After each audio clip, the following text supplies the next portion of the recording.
Hi friends, welcome to Ftopreview.com. In this video we are learning how to cancel some notification that are never clear by swiping. Okay, you can see here normally we can just swipe like this. Okay, then the notification will be clear, but actually some kind of notification not go like this.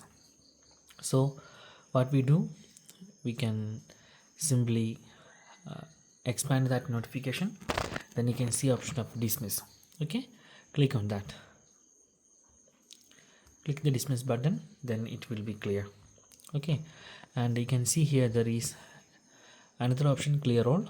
You can also use that one for clearing all notifications.